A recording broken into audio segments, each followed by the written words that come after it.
Bismillahirrahmanirrahim. Assalamualaikum warahmatullahi wabarakatuh. Innal hamdalillah nahmaduhu wa nasta'inuhu wa nastaghfiruh wa na'udzu billahi min shururi anfusina wa min sayyiati a'malina. Man yahdihillahu fala mudilla lahu wa man yudlilhu fala hadiya lahu. Wa ashhadu an la ilaha illallah wahdahu la syarika lah wa ashhadu anna Muhammadan abduhu wa rasuluh, amma ba'du. Petunjuk Nabi SAW dalam tentang menyapu khuf, sepatu. Faslun fi hadyihi sallallahu alaihi wasallam fil mashi 'alal khuffain. Bab dalam menjelaskan bahawa petunjuk Nabi SAW dalam menyapu khuf. Kataan khuf asalnya adalah kasut kulit ataupun stokin kulit yang dipakai pada musim sejuk biasanya.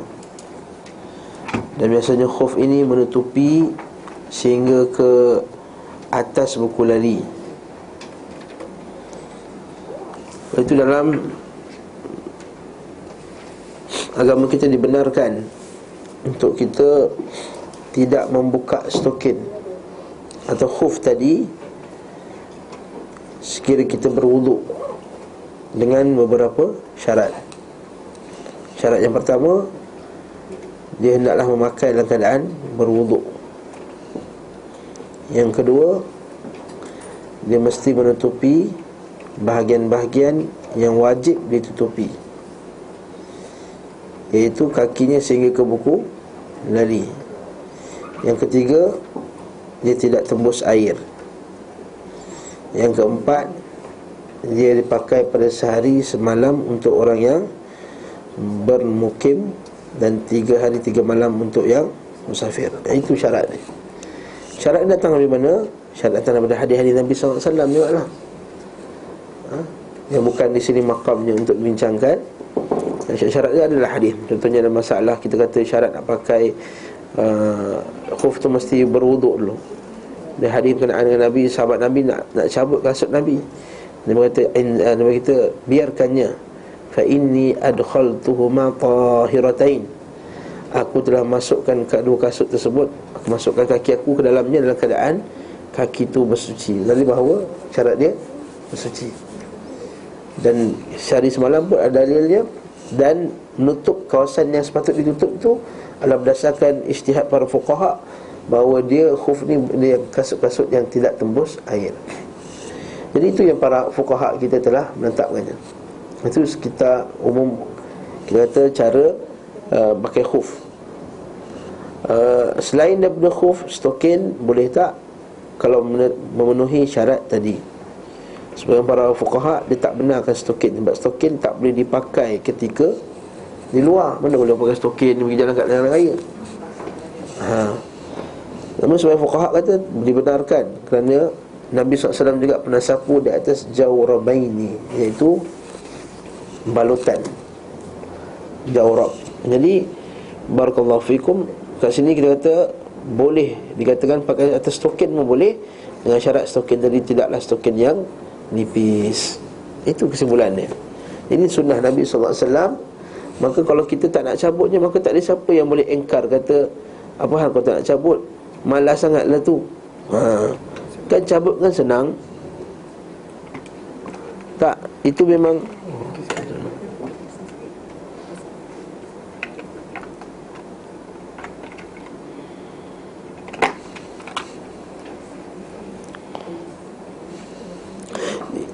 sunnah,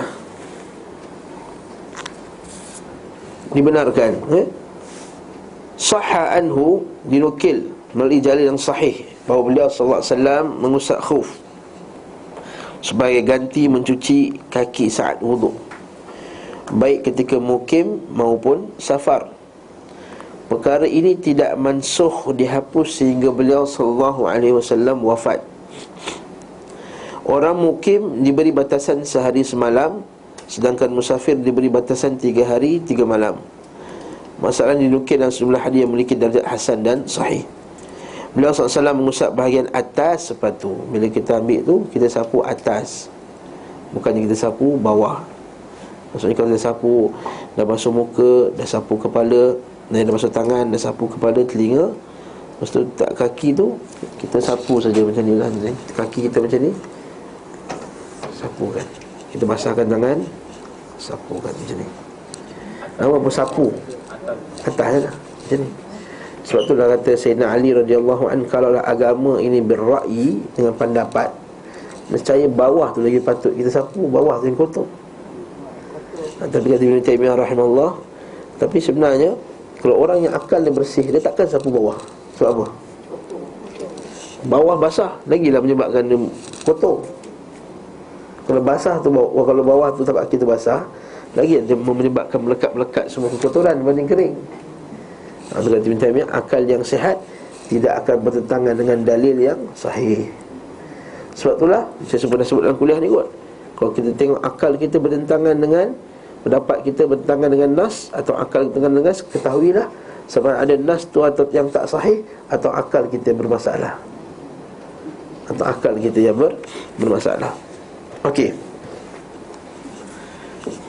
Jadi ataslah kaki kita macam ni, sapunya basahkan, habis. Dah. Berapa kali? Sekali. Cukup sekali je. Okay? Dan tidak sahih, walam yasih, tidak sahih anhu mashu asfaliha, menyapu bawahnya,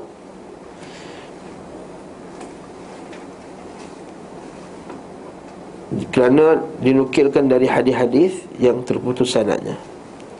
Sementara hadis-hadis sahih justru menyelisihinya. Begitu pula Nabi SAW pernah mengusap kaus kaki, sokit tadi lah, dan sandal. Sandal ni yang terpetikaikan para ulama' sandal ni. Sebab sandal ni, adakah sandal tu masuk sini? Para ulama' dia faham sandal ni sandal yang tutup. Tak, itu kan sandal ustaz, tu kasut. Na'al, sebab na'al dengan hidha tu kasut, na'al tu sandal. Kat sini berlaku niza' di kalangan ulama'. Maka kita ambil jalan selamat. Kalau tak menutup bahagian yang sepatutnya, tak usah buat lah. Kalau katakanlah kita pakai Crocs, promote lagi Crocs, okay? Buat contohnya. Contoh Crocs kan tutup depan kan, adakah kita boleh sapu atas tu? Tak boleh.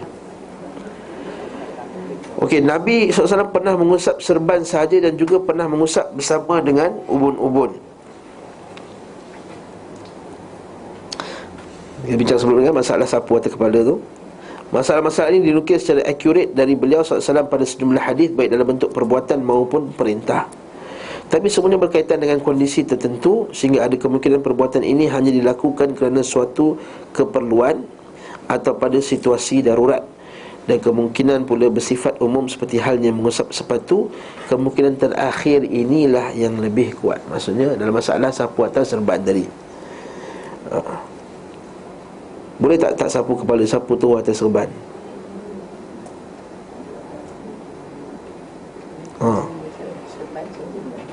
Sapu atas serban saja. Jawapannya, kata Ibn Qayyim, kemungkinan yang akhir itulah yang paling kuat. Nampak dia pun kata lebih kuat, seolah-olah dia nak beritahu bahawa ada pendapat yang tak benarkan. Sebab ada kata yang buat tu hanya situasi tertentu saja. Allahu a'lam bissawab. Boleh tak dikiaskan tudung wanita juga dengan masalah ni? Masihlah confident dia. Boleh tak dikiaskan masalah ni? Sebagai ulama kata boleh sapu atas tudung. Tapi kalau saya masih lagi, kita menghormati pendapat mazhab, tudung pun bukan kita tak boleh selap tangan kita dalam tudung tu. Jadi kita buat macam Nabi buat, ini selap dalam ni sikit supaya terkena ubun-ubun tu. Dan lain tu nak sapu atas pada sapu lah. Sebab tudung bukan tak masuk tangan, betul tak? Dan aku dah pakai, Allah Alam lah, apa tudung lah yang pusing-pusing sampai atas tu, nak masuk tak boleh kan? Allahu a'lam bissawab. Nabi SAW tidak membani diri untuk melakukan yang berlawanan dengan keadaan kedua kakinya. Maksudnya apa? Maksudnya dia takkan buat benda yang susah-susah lah, menyebabkan terpaksa ya, kalau benda yang kalau dia senang sapu atas tokin, dia sapu atas tokin. Kalau senang wuduk, dia senang wuduk. Jika kaki yang terbungkus sepatu, beliau SAW mengusap sepatu dan tidak melepaskannya. Senang. Dalam musafir contohnya. Sedangkan beliau, bila kedua kaki yang terbuka tidak pakai sepatu, beliau SAW mencucinya. Beliau tidak pernah pakai sepatu dengan maksud untuk mengusapnya. Maksudnya pakai kasut lah, senang. Tak. Maka kita pakai, katakanlah kita berhajat pada pakai kasut, maka kita sapulah kan. Kalau tak berhajat nak pakai selipar, tak ada pula kita sengaja asal pergi masjid pakai kasut kita hari ni. Sebab senang, sapu mana nak basuh kaki. Maksudnya itu bukan petunjuk Nabi SAW. Inilah pendapat paling neutral dalam masalah yang lebih utama antara mengusap sepatu atau mencuci kaki. Maksudnya bila orang tanya mana lagi afdal, dia tak ada mana yang afdal. Mana yang senang, itulah yang afdal. Sebab perbincangan ni berlaku dengan fuqaha juga. Dia kata tak, basuh kaki lagi afdal, tak sapu apa. Sebahagiannya, hatta sebahagian ustaz-ustaz kita kat Malaysia berkata ya, nama Nabi sapu jelah bila ada kesusahan. Dia kata bila ada mudarat barulah boleh sapu. Tak ada mudarat, bukalah kasut. Tak, bukan macam tu. Sebab tu orang kita ni, dia semayang kat mana pun dia mesti buka kasut. Tengah-tengah jalan raya ke padang pasir ke apa, dia nak buka kasut, dia batas sejadah. Itu dua rukun semayang. Batas sejadah dan mesti buka kasut. Tak semestinya. Bahkan kalau seorang ulama pula, kalau sengaja je, kalau boleh pakai kasut dia tak buka juga. Dia takut-takut nanti dia macam sunnah orang Yahudi. Macam dia kata sallu ala ni'alikum, salat dengan kasut kamu. Wa khaliful yahud, bezakan diri kamu dengan Yahudi, maka salat dengan pakai kasut. Kalau boleh situasi sebut memang berhajat kita pakai kasut, pakailah kasut sembahyang. Wallahu a'lam bissawab. Soalan tak bab kena aku? Ya, sah. Dalam keadaan di Malaysia ni, macam mana boleh kita masuk masjid pakai kasut? Bila saya kata solat pakai kasut, saya tak kata mesti sembahyang dalam masjid. Kecuali kalau masjid tu saya buat pun saya kasih pakai kasut. Saya tak pakai kapet, sembahyang masuk dalam. Nak pakai kasut ke tak pakai kasut, masuk. Bila tak pakai kasut tu bila, tapi di Yaman berlaku. Di Yaman, di negara Arab kena tangan kasut. jarang kena tangan lah. Tempat yang kena tangan lah. Saya kata pakai solat pakai kasut bila kita tempat, contohnya kita pergi airport negara Arab Saudi contohnya, tunggu waktu sembahyang dekat ruangan menunggu tu. Kadang-kadang ada orang sembahyang tu tak, tepi tu, orang Malaysia nak buka kasut juga. Padahal kasut dia ikat cantik apa semua, tak payah sapu jatuh stokin. Siapa yang jatuh stokin? Tapi dengan syarat dia masa nak pakai dulu, mula-mula tu ambil wuduk lah. Kalau terlupa terpaksa lah buka. Masuk pakai kasut, pergi camping, berhenti untuk solat, solat dengan kasut camping dia tu. Aku kotor Ustaz. Dah camping mesti kotor punya. Tak ada camping mesin. Ada najis saja. Itu mazhab kalau saya kata ni. Mazhab kalau ni mazhab bahaya. Mazhab tapi mazhab kalau. Mazhab kalau. Ataupun kalau tu dalam kurungan mazhab mana tahu. Mana tak mazhab mana tahu? Asal pakai sejadah ni, mana tahu budak tadi jalan-jalan toilet kencing dalam sini. Asal macam ni pakai kasut ni, mana tahu buka kasut, mana tahu terpijak tahi. Kalau bau kasut tu, ada tak bau tahi? Tak ada. Tengok kasut tu ada bau tahi tak? Ada tahi tak? Ada najis tak? Memang kena cek, confirm tu kena cek. Sebab kita syarat sah salat adalah bersih pakaian dan tempat salat daripada najis. Ma'ruf. Nabi SAW pernah solat dalam keadaan kasutnya bernajis. Lalu malaikat Jibril datang tegur dia. Lalu dia buka kasut dia tengah-tengah solat. Jadi dalil kat sini bahawa memang kebersihan tu dia betul kena ada. Tapi orang Melayu kita ni, dia suka sangat mana tahu dan kalau tu. Dia dah samak tu rumah sampai bumbung pun samak. Mana tahu anjing tu lompat jilat atas tu. Dinding apa tinggi ni, anjing mana tahu anjing tu dia lompat-lompat je. Mana tahu tu, mazhab mana tahu tu. Jangan buat macam tu. Kita ni kaedah dia nampak najis baru kata-kata dia. Tak ada najis tak payah. Jadi kalau kita pakai kasut, memanglah tapak kasut kaki kita hitam, tapi tak ada najis, tak najis benda tersebut.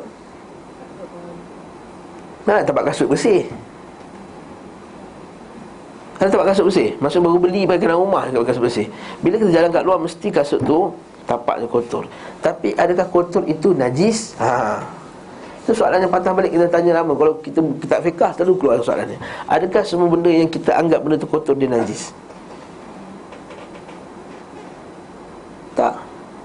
Air mani pun tak najis. Air mani pun tak najis. Kalau tak, kita najis lah. Kita tidak najis, air mani tak najis contohnya. Hingus najis tak? Hingus tak najis. Kahak najis? Kahak? Laku Abu Hurairah ada kahak banyak sangat tengah solat. Dia lipatkan baju dia. Semua tengah jemaah, takkan nak buat mana? Kau tak simpan kahak lama. Bismillahirrahmanirrahim. Tu buat. Bukan macam tu. Ludah, kalau boleh ludah kat tengah-tengah. Nabi kata kan, kalau ludah belah kiri, kalau belah kiri ada orang, ludah antara dua kaki, dan tanamkannya dengan kaki kamu. Tapi itu masalahnya, tanam macam mana? Kapet. Jadi apa alternatif dia? Tisu, tak ada tisu? Bukan semua keadaan kita bawa tisu. Baju dalam poket. Memanglah geli tapi tak najis. Air ngos kan? Ada yang jahat tu dilap kat kapet. Lagi tu. Macam sekolah-sekolah dulu lah Dia semua Allah. Tak, tengok ni. Perempuan telekong lagi luas, boleh lap banyak tempat. Wallahualam. Jadi kat sini puan-puan kita kena faham bahawa kasut itu walaupun nampak kotor tapi tak mestinya najis, dan solat dengan tempat dia. Mana tahu ni jangan. Confirm tahu pun nampak. Dalam hutan tu jalan, bukan semua tempat ada tai. Okey. Jadi Ustaz kata kita kena ambil wuduk dulu sebelum pakai kasut. Ya. Yeah. Dan meanwhile kita jalan-jalan, kita terbantai untuk pergi toilet dulu kat kasut. Maksudnya pergi toilet tak buka kasut lah.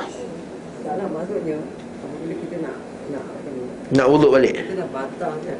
Memanglah ketika batal tu yang kita sapu, tak batal apa nak sapu lagi. Katakanlah saya pakai kasut pergi camping, saya buang air besar. Buang air besar tanpa membuka kasut. Dia tak kena buka kasut dalam hutan.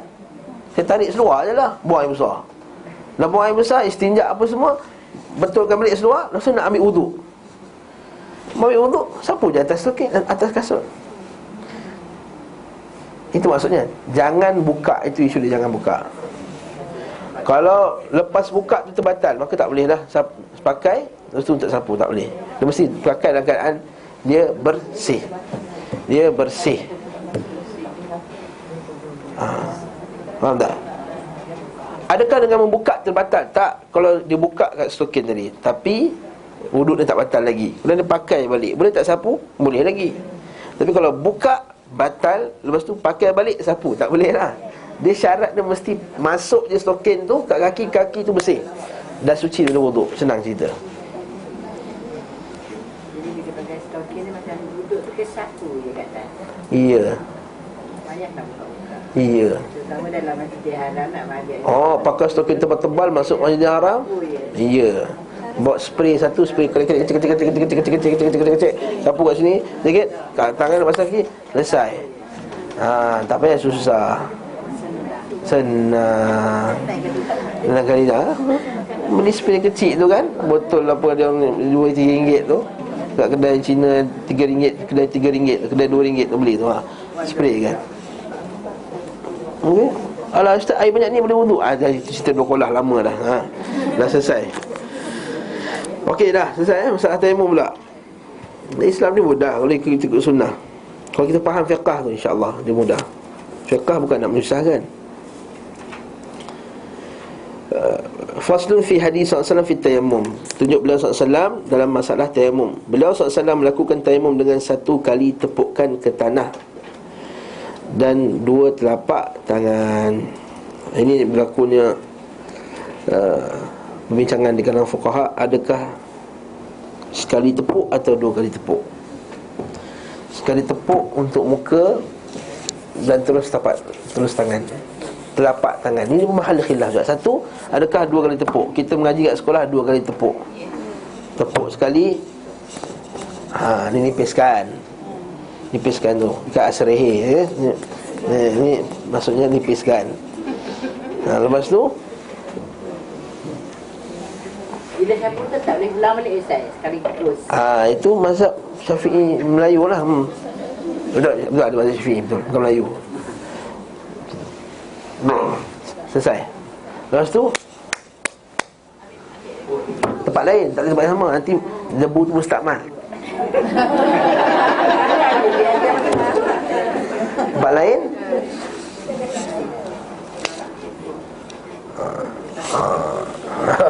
dia masuk dia punya silat sap ni. Kalau angkat mustakmal. Debu mustakmal. Air mustakmal, debu mustakmal. Sap. Okey. Tapi tak apalah nak buat ikut tu, salah.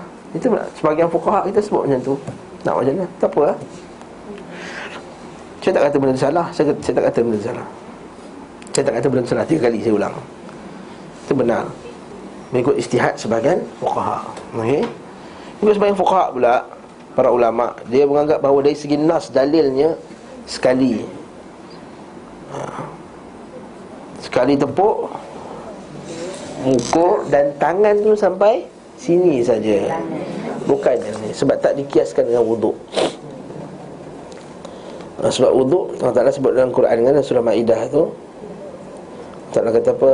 Faghsilu wujuhakum wa aydiyakum ilal marafiq.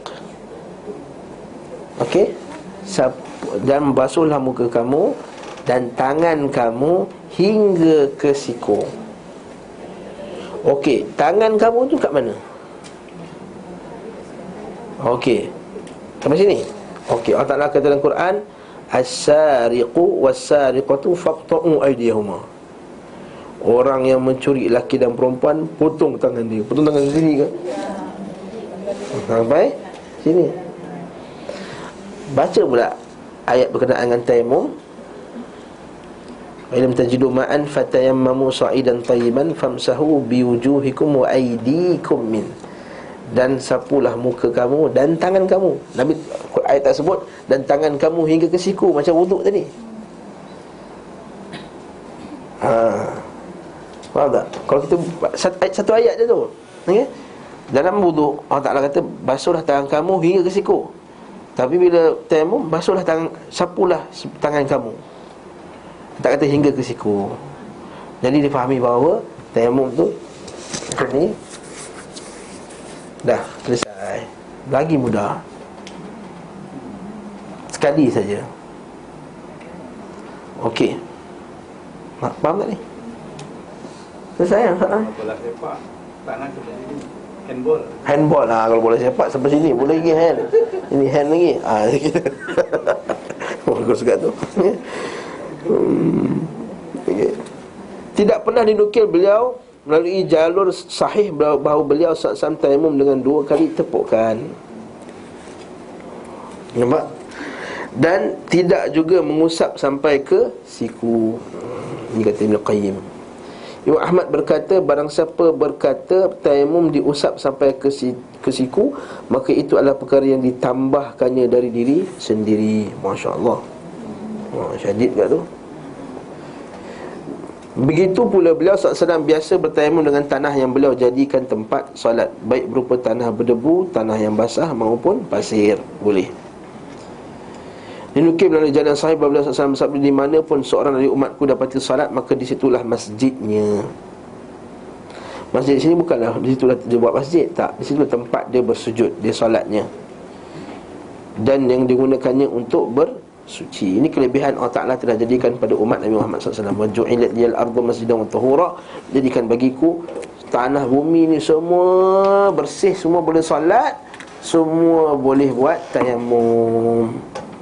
Kita tak ada tempat yang khas. Jadi janganlah kita khaskan nak sembahyang mesti kena pergi RNR contohnya. Nak sembahyang mesti sembahyang dekat musalla. Kalau tiba waktunya, ya kalau tiba waktu masjid, ya kita dekat masjid. Dan kalau kita musafir contohnya, kalau kita berdiri tepi-tepi jalan tu nak sembahyang boleh lah. Tak payah pakai debu tu. Kalau tak ada air pakailah debu. Bukan ambil kat tanah tu. Kita kan ada debu untuk tayammum. Kita ada debu untuk tayammum. Saya tak ada. Ada debu. Saya tak beli. Tak wajib beli debu tu. Pakailah debu dekat tanah-tanah yang ada. Bukanlah menjadi syarat setiap orang mesti simpan satu bekas debu. Sebab tujuan dia untuk mempermudahkan. Kalau kata syarat dia mesti kena pakai debu tu. Dan dia declare debu tu lah paling suci di dunia. Lagi teruk. Tak semua suci. Perkebunan dunia ni semua suci. Allah Ta'ala jadikan dunia al-ardha masjidan wa tahura. Jadi masjid tu maksudnya tempat ibadah. Baca nombor hadis bawah tu. Hadis riwayat Ahmad Musnad dari hadis Abu Umamah Al-Bahili radhiyallahu anhu, sanad sahih dan lafaznya secara lengkap adalah Rabbku telah melebihkan, faddalani rabbi 'alal anbiya'i alaihimus salatu wassalam, Tuhanku telah mengafdalkan aku, melebihkan aku ke atas para anbiya. Dengan apa dia? Alal umam bi arba', dengan 4 perkara. Yang pertama, ursiltu ilan nasi kaffah, aku dihantar kepada manusia seluruhnya. Sebab nabi-nabi sebelum tu dihantar pada umatnya yang tertentu sahaja. Wa ju'ilat ardu kulluha li wa li ummati masjidan wa tahura. Dijadikan bagi aku bumi itu semuanya, dan bagi umatku juga semuanya masjidan, tempat sujud boleh solat, wa tahuran, kecuali al-hammam wal maqbarah. Dua je, kecuali al-hammam wal maqbarah, kecuali toilet dan kubur. Kecuali mana nas kata tak boleh lah. Apa lagi? Di ladang kandang unta, tak boleh. Itu Nabi tak kasi. Alhamdulillah kita tak ada kandang unta kat Malaysia. Okey. Fa aynama adrakta rajulan min ummati as-salah fa indahu masjidahu wa indahu tahuruhu. Maksudnya, di mana saya seorang dari umatku,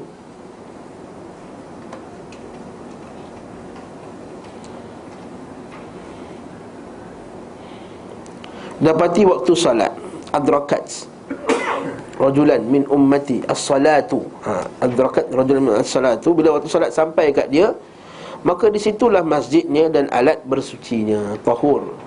Kalau kalau Ustaz Adli semalam dia bincang masalah tuhur dengan tahur. Ingat lagi tak? Saya ingat siapa yang datang kelas semalam. Tahur dengan tuhur.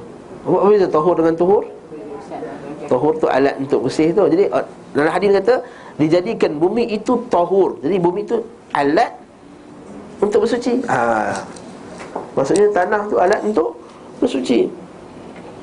Kemudian nusirtu birru'bi masirata syahrin, maksudnya seterusnya aku dibantu dengan dicampakkan rasa takut di musuhku, hati musuhku sejauh 1 bulan perjalanan. Maksudnya sebulan perjalanan belum perang lagi dah takut dah orang.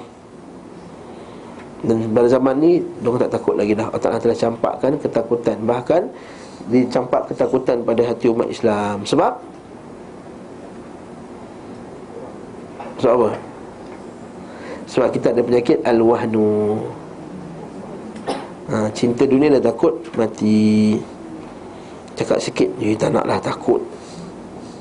Cakaplah benda tu bid'ah, takutlah. Semua takut.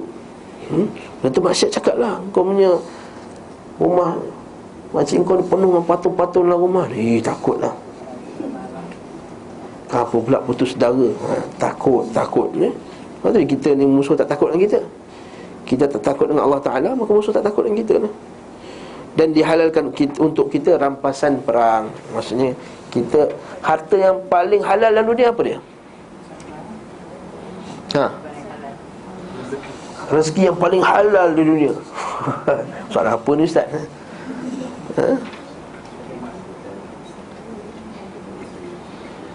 Yang Allah Ta'ala declare lah, dia dah halalan thayyiban, dapat cop daripada Allah, bukan daripada Jakim. Apa dia? Rampasan perang. Wa kulu mimma ghanimtum halalan thayyiban.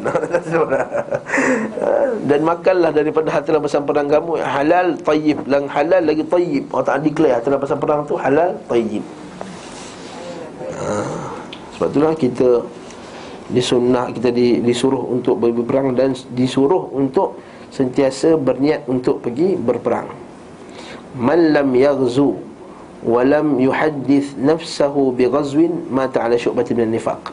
Siapa yang tak pergi perang, pergi berjihad, dan tak pernah dalam hati dia berkata-kata pada diri dia, aku nak pergi perang, dalam berjihad, mata ala syu'batin minan nifaq, mati dalam keadaan ada sebahagian sikap nifaq.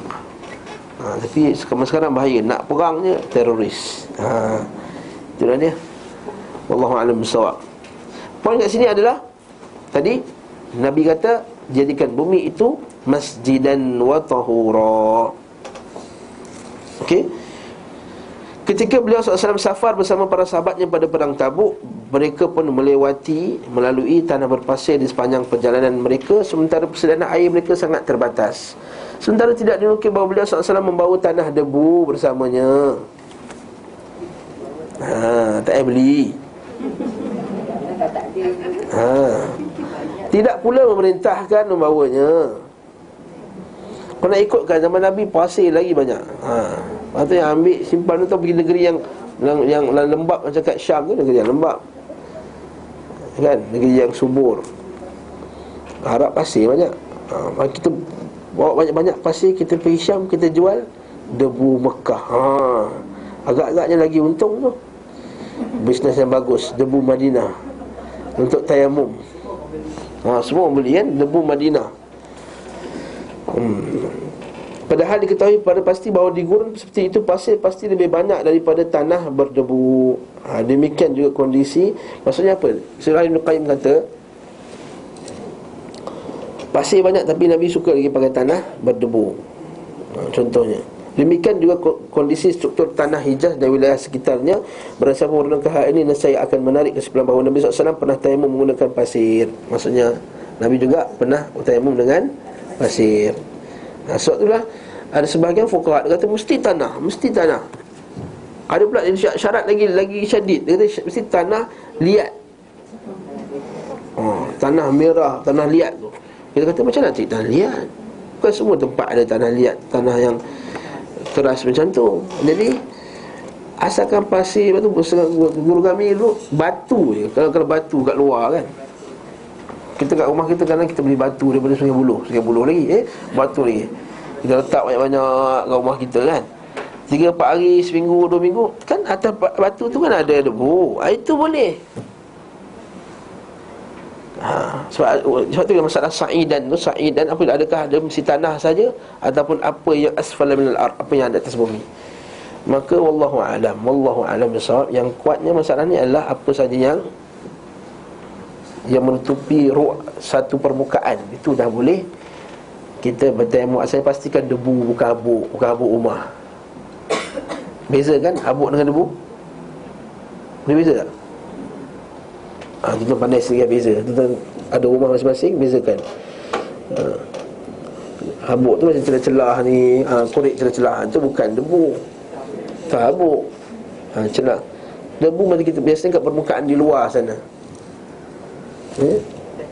atas kereta, tepuk dindingnya boleh bertayamum. ya, dinding boleh. Itu debu bukannya tanah. Debu sa'id lah, sa'id dan tayyiban. Debu. Itu yang ada khilaf tu di kalangan ulama. Sebahagian mazhab Syafi'i kata mesti tanah. Mazhab Hanafi dan lain-lain kata debu, apa saja debu di atasnya. Wallahu a'lam. Sebab kalau tuan tak rasa selesa dengan pendapat debu tadi, apa-apa saja di atas permukaan, maka ambillah tanah. Kita kan nak menyusahkan salah orang. Dan akan terbang kan, jadi buat satu bekas debu. Ada dia bagi. Macam Baiman ada. Ya. Pakailah. Bagus. Sebelah tangan lah, kecil je. Tak kisahlah sebelah tangan ke 12 tangan ke. Jadi mesti sapu. Tak boleh, tak mesti akan tepuk tu, mesti dua, mesti kelebang. Kalau ambil debu tu boleh juga. Poin ni ialah suruh sapu, dia tak kena suruh tepuk, bukan poin tu tepuk tu.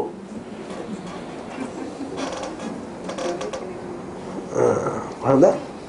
Kalau tengah tangannya, kalau tengah tangan debu kan, tuang atas tangan. Kita buat macam ni, tuang balik dalam tu, ratakan, sapu muka. Dah. Sebab dia bukan nak pasir tu, nak debu yang melekat pada pasir tu. Sama juga macam kita ambil pasir-pasir kan, pasir buat rumah tu, pasir tu tak ada bekas, kita sapu. Jadi tangan kita akan melekat debu pada yang melekat pada pasir tadi. Boleh lah, InsyaAllah. Tak ada, tak boleh lah. Dinding licin, bau lepas lap macam ni, bukan main licin, tak mana boleh. Main bukan simbol-simbol, dia debu. Debu tu yang menyucikan. Mesti kita rasa lah ada benda yang Mesti ada. Kalau licin bukan main, bau lap, bau spray, pesam-pesam dia spray apa semua, mana boleh. Mana boleh. Okey. Ambil lah debu mana-mana, debu atas kereta ke apa ke. Berlaku Ustaz Jaafar cerita kan, masa dia ada satu dakwah di orang asli di hutan, keluar harimau. Dia naik kereta, harimau keluar, nak ambil wuduk. Semua lagi keluar kabut, masuk naik kereta, tutup. Nak sembahyang ni, waktu saya nak habis. Buat apa? Buka tingkap, ambil atas, nak tayamum. Dah terpaksa. Macam tu cara dia. Tapi kalau ada air, boleh dapat air, sila buat dengan air. Dalam flight contohnya, jangan terus, tak boleh ambil air, tayamum. Bukan semudah tu. Tanyalah dulu stewardess tu, boleh tak minta satu bekas air? Dia bagi satu bekas air, ambil wuduk dengan satu bekas air tadi. Bukan sikit-sikit tayamum, sikit-sikit tayamum, bukan. Orang ramai tayamum, bukan macam tu. Tengok tengah beratur tu ramai nak sembahyang, tayamum tak. Tayamum, Nabi kata tayamum adalah ganti bagi air. Walaupun berpuluh-puluh tahun tak ada air, tayamum lah.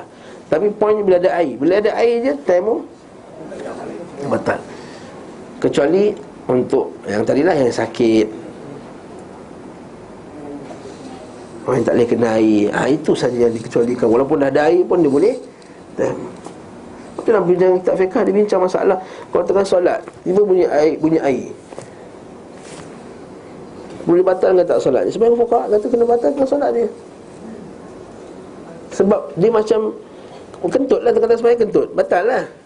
Dan tayamum terbatal dengan adanya air, batal lah. Wallahu a'lam bissawab. Barang siapa merenungkan hal ini, saya akan menarik kesimpulan bahawa Nabi SAW pernah bertayamum menggunakan pasir. Inilah pendapat majoriti ulama. Wallahu a'lam. Nampak? Dia berkata wallahu a'lam. Bila masalah fiqah, kita terus nak ketegak sangat. Adapun apa yang disebutkan mengenai sifat tayamum, iaitu meletakkan bahagian dalam jari-jari tangan kiri di atas punggung tangan kanan, kemudian menjalankannya ke siku, kemudian memutarkan bahagian mulai dalam secara menegakkannya seperti orang sedang azan sehingga sampai ke ibu jari kanan,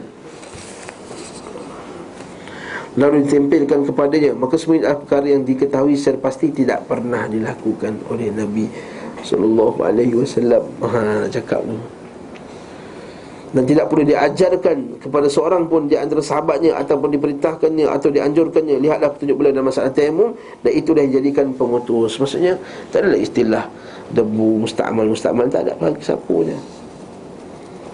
Kita tengok setengah Arab,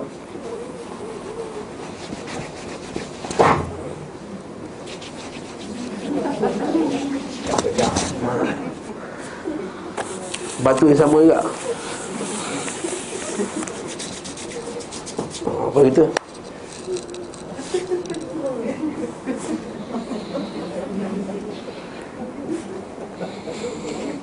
Cukup lah. Nanti ustaz ni kutuk orang ni.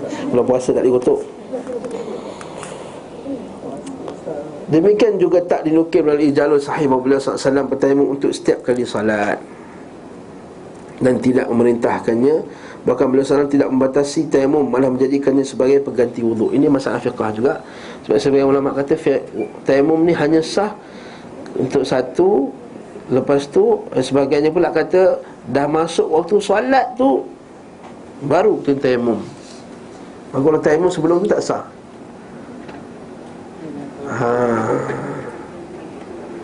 Faham tak? Macam kata zuhur tadi, dah pukul 1 dan zuhur kan baru boleh tayamum. Sebab nak pastikan confirm tak ada air. Tapi sebenarnya boleh je tayamum yang sahihnya, rajihnya boleh je. Tayamum awal-awal boleh, pukul 10 tayamum itu zuhur kan, kalau tak batal lagi sembahyanglah. Asalkan tak batal lagi sembahyanglah, selagi tak ada air sembahyanglah. Macam wuduk juga. Itulah yang disebut oleh Ibn Qayyim. Wallahu a'lam bissawab. Betul, hal ini berkonsekuensi bahawa hukum tayamum sama seperti hukum wuduk selain apa-apa yang dikecualikan oleh dalil. Tak ada dalil yang kata mesti kena tunggu waktu solat dulu, tak. Tapi kita hormat juga pendapat fuqaha yang kata kena tunggu waktu solat tu dulu. Sebab dia kata kalau tak tunggu nanti mana tahu ada air ke, mana tahu ada air. Wallahu a'lam bissawab. Hujah para fuqaha tu kita, dia juga ada alasan dia. Tapi itu segala kesimpulannya. Boleh tak? Boleh. Dia macam wuduk juga, pengganti wuduk. Okey, masalah tayamum, ada soalan?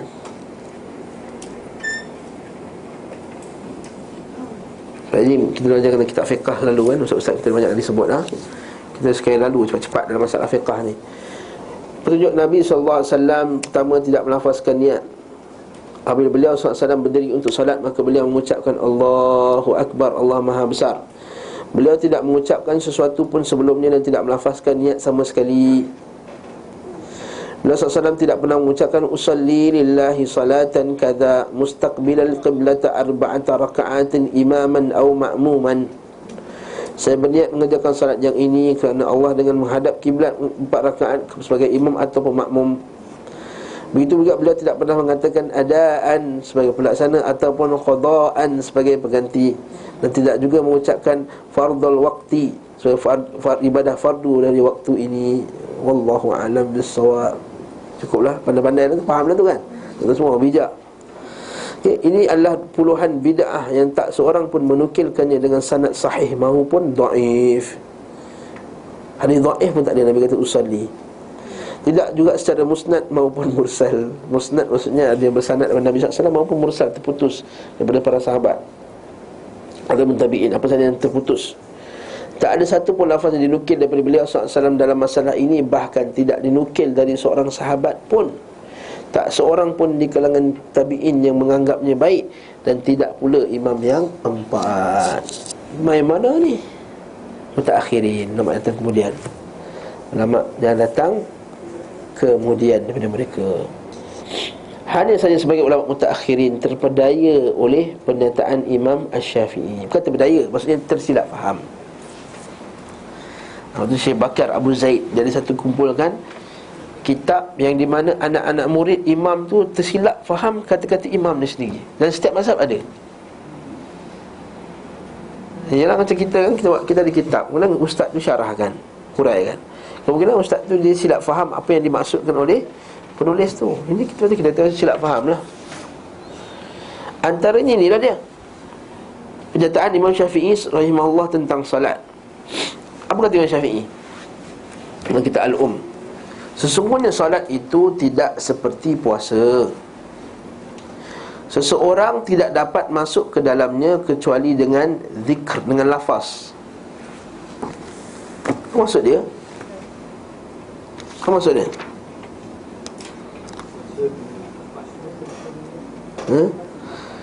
Bukan. Solat tu bukan macam puasa. Solat tak boleh masuk ke dalam solat tu melainkan dengan ucapan.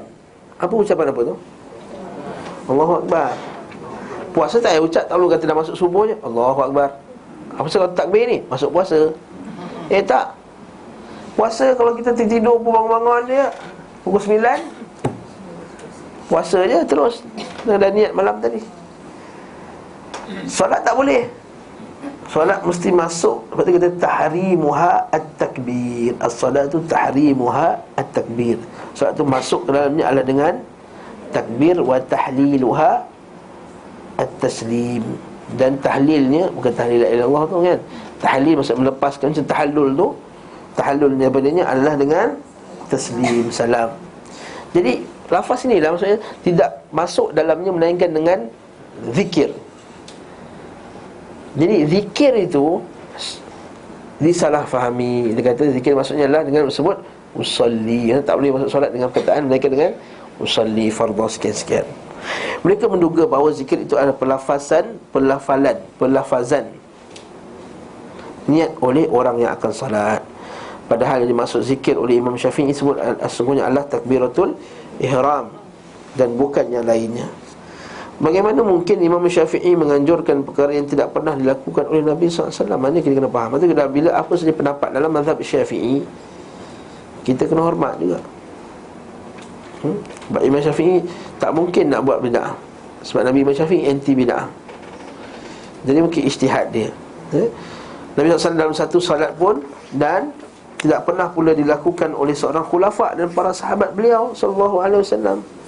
Lihatlah petunjuk dan perjalanan hidup mereka. Seandainya ada orang yang menunjukkan kepada kami satu huruf sahaja yang dinukil dari mereka hal itu, iaitu melafazkan niat, nescaya kami menerimanya. Itu kaedahnya. Kalau ada satu huruf je datang daripada para sahabat, tabi'in dan imam yang empat, buat benda tersebut para Nabi dan para sahabat buat, maka kita akan hormatnya, kita akan buatnya dengan tunduk dan patuh. Kalau Nabi buat, confirm dia buat, kita akan tunduk dan patuh. Apa masalah? Bukan susah pun sebut usalli fardhu zuhri arba'a rakaat, ringan, kita dah hafal dari kecil dah. Tapi kita tak buat sebab nak ikut Nabi SAW. Jadi janganlah marah kami. Kami tak nak sebut niat. Dan niat tu pula tak mesti kena pasang dekat mikrofon tu pergi sebut usalli lillahi ta'ala, usalli lillahi ta'ala. Itu masjid lah, tak sebut masjid kat mana. Usalli fardhu dhuhri arba'a rakaat. Bukan main kuat satu masjid boleh dengar niat dia. Padahal niat tu untuk Allah Ta'ala hati dia. Kenapa dah niat? Tersilap pula tu. Ada sekali tu semai mayat tersilap, sunnatan lillahi ta'ala. Usalli ala hadzal mayyit arba'a takbiratin sunnatan lillahi ta'ala. Imam Ismail sah ke tak sah? Yang dah terganggu. Allahu a'lam bissawab. Semuanya kami akan menerima dengan tunduk dan patuh. Tidak ada petunjuk yang lebih sempurna selain petunjuk mereka, dan tidak ada sunnah kecuali apa yang telah mereka pelajari dari pemilik syarak radhiyallahu anhu. Maksudnya syarak ni pemilik syarak Allah dan Rasulnya saja yang boleh buat hukum syarak, musyarri'. Masalah niat. Okey, Ustaz kita dah sentuh masalah ni. Takbiratul ihram, biasaan beliau saat tersebut.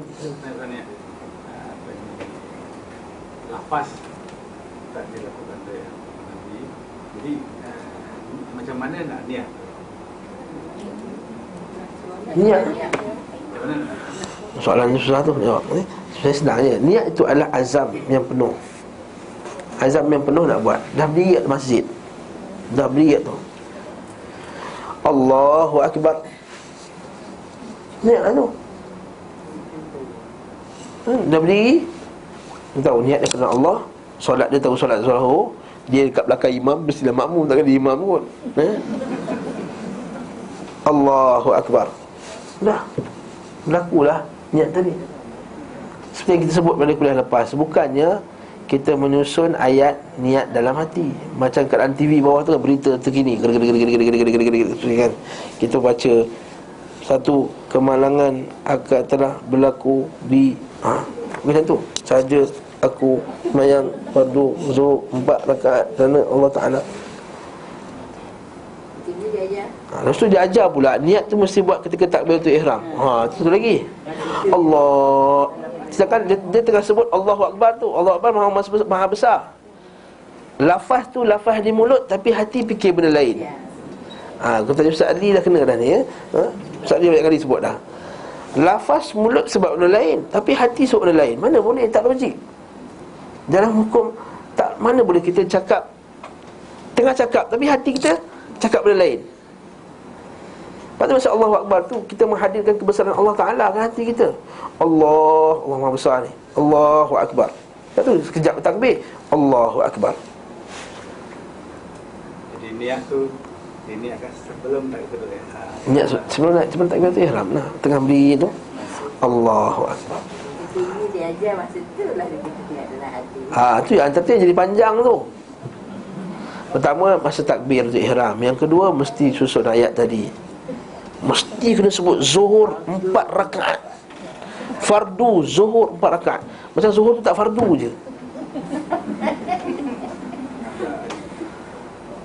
Tunai, non tunai. Memang dia dah buat time dia. Time dia tunai lah. Dah buat time dia, tunai lah tu. Habis yang kita telah lakukan sebelum ni, Itu soal tu kita kata, kita bukan nak marah sangat benda tersebut, tapi kita kata sebenarnya fuqaha telah menjadikan benda tu susah, telah menyusahkan benda tersebut, dan telah seolah-olah benda tersebut telah jauh daripada semangat sunnah yang memudah-mudahkan, yang bukan mudah-mudahkan, yang memudahkan orang. Ma ja'alallahu alaikum min haraj, ya, min ad-dini min haraj. Aku tidak jadikan pada kamu pada dalam agama ni benda-benda yang menyusahkan kamu. Nanti kata Dr. Yusuf Al-Qardawi, dia sebut dalam buku, dia kata ada setengah pula orang meletakkan sampai 20 syarat ketika niat takbiratul ihram. Macam mana nak ingat 20 syarat? 21, 2, 3, 4, 5, 6, 5. Jadi kita niat berdiri tu dah tahu lah kalau Allah Ta'ala. Dan yang kedua, jangan pada teknikal. Saya banyak kali kalau mana-mana tempat saya ceramah, saya kata jangan pada teknikal. Yang penting kalau Allah Ta'ala, yang penting aku sedang nak menghadap Allah Ta'ala ni, itu yang penting. Aku nak menghadap Allah, aku nak solat ni kerana Allah, aku nak memenuhi perintah Allah Subhanahu Ta'ala. Itu yang penting. Bukan teknikal usalli fardha zuhri 4 raka'atin qasran majmu'an ilaihil asra, raka'ataini qasran majmu'an ilaihil asra, ma'muman lillahi ta'ala. Saya sebut kat sini kan yang kisah seorang yang mu'allaf masuk Islam, bekas pengacara TV3, tak sebut nama lah. Datang mengaji dengan saya kat Semenjaya. Tiap-tiap minggu rajin datang mengaji, tak pernah miss. Orang lain ada ponting-ponting juga, dia tak pernah ponting. Rajin mengaji, Masya Allah, tabarakallah, itu hebat, bagus lah. Tapi dia tanya sembahyang, tak sembahyang, dia kata, mengaji rajin, tak sembahyang. Iyalah ustaz, ustazah saya bagi tahu, kalau tak niat, tak baca niat, tak sah sembahyang. Saya tak hafal lagi usalli fardhu zuhri 4 raka'atin adaan lillahi ta'ala. Kata inna lillahi wa inna raji'un. Kesian dia. Kata bukan itu sebenarnya. Saya kata selalu tanggung dosa you. Mana boleh tanggung dosa orang, tapi saya dapat saham. You niat dalam bahasa you sendiri. Oh ya ke, dia kata. Oh ya ke, baru tahu. Wallahu a'lam bissawab. Dia kata masalah ni ada setengah orang ketegak. Dia kata tak baca tu tak sah. Nampak tak? Sebab tak baca tu tak sah. Tak betul lah tu. Dalam kitab fiqh pun dah sebut dah, niatlah hati mahallul halqa. Buka kitab fiqh Syafi'i yang pure Syafi'i pun kata an-niyah mahalluha qalbun. Niat itu dalam hati dan sah ni niat walaupun tidak dilafazkan. Maksudnya ni mengaji mana wallahu a'lam. Sebab itulah kata Umar Abdul Aziz, tak sebutlah. Umar Abdul Aziz kata apa? Orang yang jahil nak betulkan orang, apa yang dirosakkan lebih banyak daripada apa yang dibetulkan. Okey, takbiratul ihram. Kebiasaan takbiratul ihram dengan Allahu Akbar. Bukan yang lain, tak seorang pun menukilkan dari beliau lafaz daripada itu, Allahu Akbar. Okey. Angkat tangan ketika takbiratul ihram. Nabi SAW mengangkat kedua tangannya bersamaan dengan ucapan Allahu Akbar bersama, seraya membentangkan jari jemarinya dan menghadapnya ke kiblat sebatas kedua daun telinganya. Dan ada diriwayatkan sebatas kedua bahunya. Jadi hadis kata hadwa min kibaih, dia sebatas bahu. Ada setengah kata sebatas telinga. Ada setengah dia kata boleh pilih. Ada setengah kata bila kita sebataskan ini dengan bahu, maka ini sebatas dengan telinga. Jadi digabungkan. Maksudnya betul lah tu. Yang ni sebatas dengan tangan, bahu, betul tak? Bahu. Bila sebatas dengan bahu, tangan kita akan sebatas dengan ni. Kacau dia tangan panjang ni, tak tahulah. Tapi biasanya tangan kita macam tu lah. Tak percaya? Cuba tengok tangan kita. Bahu, kalau kita letak sebaring bahu mesti. Dan mesti menghadap ke kiblat. Bukan macam ni, bukan menangkap, bukan apa, bukan apa, tak, bukan. Allahu Akbar kan. Bukan angkat macam ni, Allahu Akbar. Setengah macam tengok macam ni, angkat Semenjaya masjid tu, Allahu Akbar. Tak biasa je, Allahu Akbar. Tak semestinya. Ada setengah orang pula sebatas bahu dia ingat tangan ni pun sama macam bahu juga. Tak. Yang kan kalau mengaji sebab sana Allahu Akbar. Tak biasa. Tak mesti kena. Biasa je lah, Allahu Akbar, Allahu Akbar. Jangan tekan. Tangan dia pun nak sebatang bahu. Bukan. Ni tak ada. Allah Akbar. Biasanya jangan ketik kuat sangat. Dan jangan Allah. Biasa dia renggang. Allah Akbar. Tangan menghadap ke siapa datang ke sifat solat Ustaz Rasul tu dah selesai dah. Okey, Abu Humaid As-Sa'idi dan orang-orang yang sependapat dengannya berkata sampai kedua tangan itu sejajar dengan kedua bahu. Dia ada setengah jangkap macam ni je. Allah. Tapi jangan bawa malas sangat pula. Allah. Ada setengah tu pula macam ni je. Allah. Sikit benar. Sami Allah. Allah. Allahu Akbar. Okey. Hingga kedua tangan sejajar dengan kedua daun telinga. Sementara menurut Al-Barra sampai kedua tangan dekat dengan kedua telinganya. Seorang pendapat bahawa perbuatan ini termasuk perkara di dalamnya terdapat pilihan dan takhir sebab tadi kan, yakni memilih mana yang dikendak dikerjakan. Sebagian pula berkata batas tertinggi ialah telinga, sedangkan kedua telapak tangan sejajar dengan bahu. Nampak tak? Maka riwayat tersebut tidak menunjukkan praktik yang berbeza-beza dan tidak ada perbezaan pendapat dari beliau tentang tempat mengangkat tangan ini. Selanjutnya beliau SAW meletakkan tangan kanannya di atas punggung tangan kirinya. Dan tak disunahkan juga kita pergi sentuh cuping telinga. Ada setengah Allahu Akbar. Ada setengah tu buat macam tu kan. Allah. Tidak sentuh sikit. Allah. Kau tengok tak? Tak mestinya.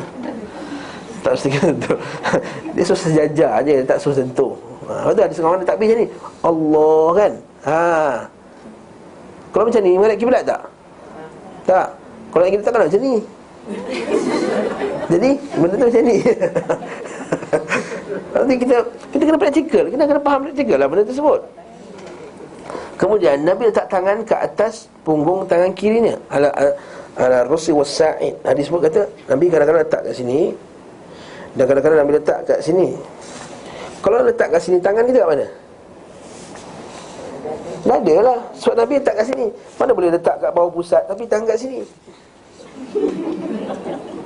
Macam agak berat lah pula. Jadi betul tak? Nabi letak dah jatuh pula mana? Nabi letak tangan kat sini kan? Allahu Akbar. Nabi letak tangan kanan atau tangan kiri di atas ini ataupun atas sini. Kalau atas sini, tangan macam ni. Mesti lah macam ni. Jadi sudah automatiknya tangan tu dah ke atas. Tak ada. Itu maksudnya macam ni. Okey. Mana boleh bawa pusat tapi tangan kat sini? Nampak tak? Jadi tak kena. Barakallahu fikum. Jadi tangan ni macam ni lah. Allahu Akbar. Dan kadang-kadang Nabi pegang dan kadang-kadang Nabi letak. Dan tak ada gabungan letak dan genggam. Ini gabungan. Gabungan letak dan genggam. Tak ada letak, genggam. Nah, di situ. Tak ada satu jari ke, satu jari sebab ni la ilaha illallah. Lepas tu Muhammad Rasulullah mana? Dua. Muhammad Rasulullah dua pula. Jangan buat falsafah. Agama bukan falsafah. Letak belah kanan ke? Sini, bukan kanan. Macam mana nak letak atas tangan ni tu sebelah kanan macam ni? Tak, tengah, bukan kanan, bukan kiri. Banyak juga yang berfalsafah. Sebab kanan sebab pun nak pegang pedang, senang nak tarik. Kalau dia pedang samurai dua atas ni, kalau ada kidal, pedang di sebelah kiri. Jadi jangan.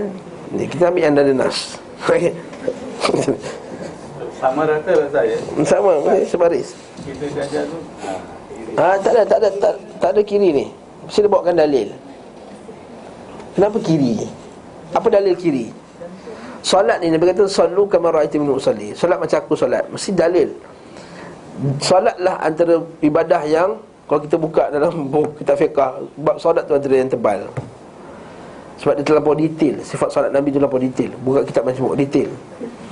Dia tak kata sebelah kanan macam ni. Tak, tengah. Macam ni ataupun macam ni. Ataupun kat sini je. Ala rusuk.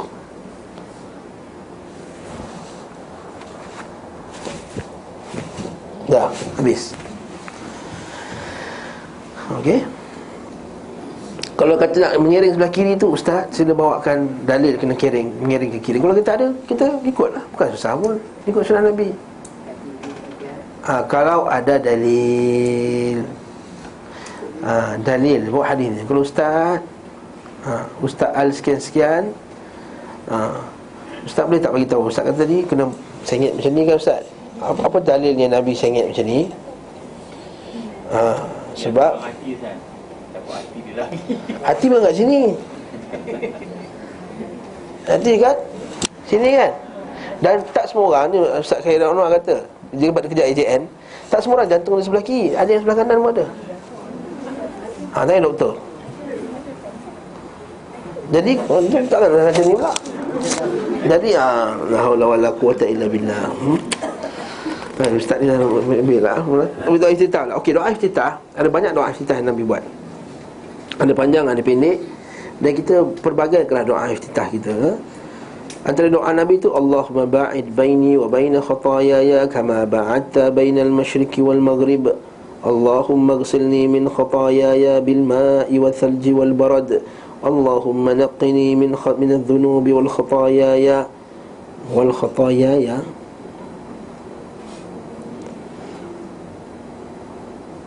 kalau dia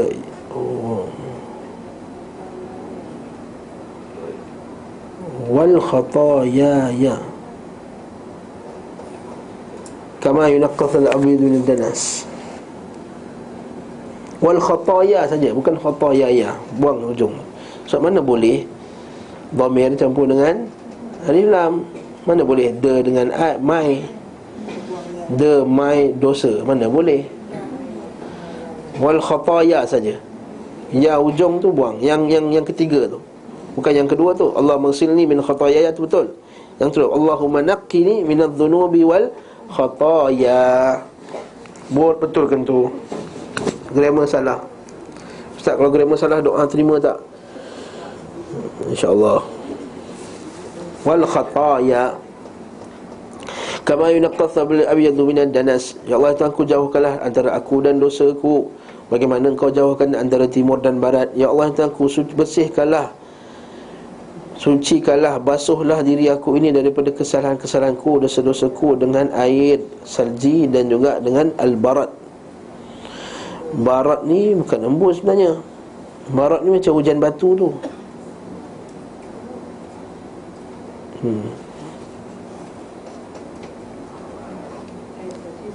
Tak silap saya lah. Barat tu macam ais. Salji tu, salji lah. Barat tu hujan batu tu. Hail kan. Orang putih pun terjemah hail tu tak? Yes. Allahumma naqqini, ya Allah, aku bersihkanlah aku daripada dosa-dosa dan kesalahan-kesalahan.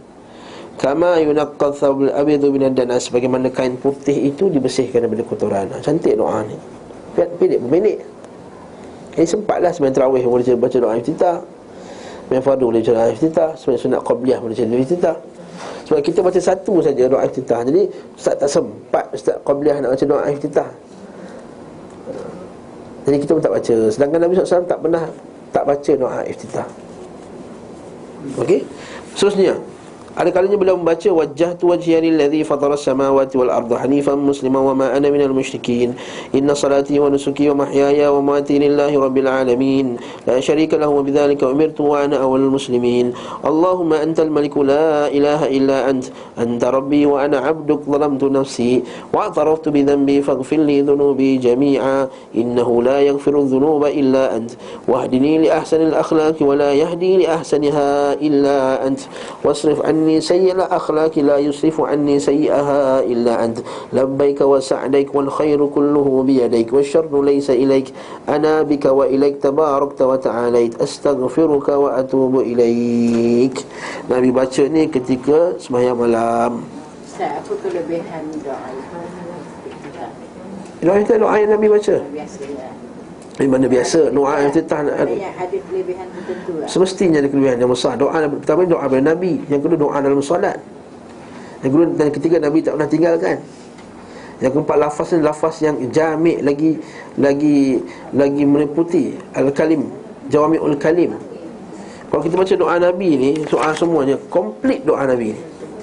Kita kadang-kadang lafaz yang kita pakai tu tak komplit. Doa Nabi ni komplit. Kita baca terjemahan dia. Wajjahtu, aku telah menghadapkan wajahku, wajhiya lilladzi fataras samawati wal ard, kepada zat yang telah menciptakan. Fatara tu maksud ciptakan as-samawati wal ard, sebagai yang hanif, tidak yang maksudnya hanif ni al-maili ilal haq, yang sengit, yang cenderung kepada kebenaran, tauhid. Lagi muslim, hanifan musliman, wa ma ana minal musyrikin, aku tidak menjadi orang yang musyrik. Nampak masalah tauhid. Inna salati wa nusuki wa mahyaya wa mamati lillahi rabbil alamin. Biasa kita dengar kan? La syarika lahu wa bidzalika umirtu wa ana awwalul muslimin. Dan aku lah yang pertama-tama dari orang Islam. Bukan maksudnya pertama tu, mana ada orang kita orang pertama. Nabi Adam dah orang pertama Islam. Habis tu wa ana awwalul muslimin maksudnya apa? Betul ulama mentafsirkannya. Wa ana awwalul muslimin, maksudnya akulah orang yang pertama-tama yang akan, bukan, yang akan patuh perintah Allah. Macam kita kata, jom kita pergi buat program dakwah mana-mana. Kau kalau kau ajak, akulah orang yang pertama akan sokong kau. Maksudnya apa? Dan tak seperti dia orang pertama. Maksudnya apa? Dia adalah orang yang paling nak menjadi mengikut yang tadi. Itu juga, nak akulah pertama-tama orang Muslim juga. Akulah orang yang sangat-sangat nak jadikan diriku ni orang yang Muslim. Itu maksudnya. Ya Allah. Apa maksud minal? Kalau minal termasuk wa ana minal muslimin. Sedangkan lafaznya wa ana awal muslimin. Sebab dia kata apa? Mana boleh jadi minal muslimin kalau awal. Sebab awal kita bukan yang pertama. Sebab tu dia tukar dengan lafaz minal muslimin. Boleh juga lah. Kita melazimi lafaz Nabi itu lagi bagus. Melazimi lafaz yang Nabi baca. Dari segi makna tak berubah lah, taklah kata salah. Tapi dari segi melazimi lafaz Nabi itu lebih afdal. Kita akan tengok nanti ada satu doa tu yang Nabi kata jangan ubah lafaz tu, macam aku hafal macam itulah kau sampaikan. Ya Allah, Engkau lah yang maha penguasa, tidak ada ilah yang berhak disembah dengan benar selain Engkau. Aku adalah hamba-Mu, aku telah zalim kepada diriku, zalamtu nafsi wa a'taraftu bi dhanbi, dan aku telah mengiktiraf dosaku. Fa innahu la yaghfiru dhunuba illa ant, maka berikanlah ampunan. Faghfir li dhunubi jami'a, ampunkan dosa aku, sesungguhnya fa innahu la yaghfiru dhunuba illa ant. Wahdini li ahsanil akhlaq, berikanlah aku petunjuk pada akhlak yang terbaik. Wala yahdi li ahsaniha illa ant, dan tak siapa menuntun padanya melainkan Engkau. Wasrif anna sayyi'al akhlaq, palingkanlah aku daripada akhlak yang buruk. Wala yasrif anni sayyi'aha illa ant, siapa yang malingkannya melainkan Engkau ya Allah. Labbaik wa sa'daik, aku menyahut panggilanmu ya Allah. Labbaik kan, labbaik Allah, wa sa'daik, dan memenuhi panggilanmu. Wal khairu kulluhu biyadaik, dan kebaikan itu semua di tanganmu. Wasyarru laisa ilaik, kebaikan itu tidak dikembali kepadamu, tidak disandarkan kepadamu. Ana bika, aku denganmu, wa ilaik, dan kembali kepadamu. Tabarakta wa ta'alait, maha suci Engkau, maha tinggi Engkau ya Allah. Astaghfiruka wa atubu ilaik.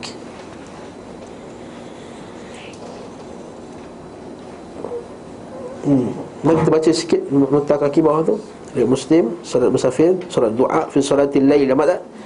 Salat Muslim, kibab ad-doa fi salatil laili wa qiyamihi. Maksudnya Nabi baca doa yang panjang ni ketika qiyamul lail. Kitab salat kata ma yustaftahu bihi as-salah min ad-du'a, apa yang dibuka dengannya dengan doa. Ibn Hibban, Nasa'i, iftitah bab zikir wa doa ba'da takbirah. Hadis Ali radhiyallahu anhu, adapun sabda beliau sallallahu dalam hadis, keburukan itu tidak kembali kepadamu. Maksudnya apa? Maknanya bahawa keburukan itu tidak termasuk perkara yang dikerjakan untuk mendekatkan diri kepadamu. Maksudnya kita tak melakukan perkara mendekatkan diri kepada Allah dengan benda yang buruk. Sebagaimana Ibu kata, maksudnya bahawa keburukan itu tidak akan naik kepadamu, dan sesungguhnya yang naik kepadamu adalah at-tayyib. Maksudnya kebaikan tak kembali, maksudnya Allah Ta'ala takkan ambil ganjaran lah daripada kebajatan yang kita buat. Pendapat lain bila kata keburukan itu tidak dinisbahkan kepadamu secara tersendiri sebagai pengagungan. Maksudnya apa? Maksudnya apa yang Allah Ta'ala buat tak ada benda yang jahat. Tsunami tak jahat. Walaupun pada pandangan kita benda tu tak baik, tapi Allah Ta'ala bukan buat jahat. Pembunuhan yang berlaku kat muka bumi Allah Ta'ala ni, siapa yang jadikan berlaku? Allah. Tapi adakah benda tu baik? Tak baiklah pembunuhan, jahat. Tapi pada perbuatan Allah yang menjadikan benda tu berlaku, tak jahat. Faham ke tak ni?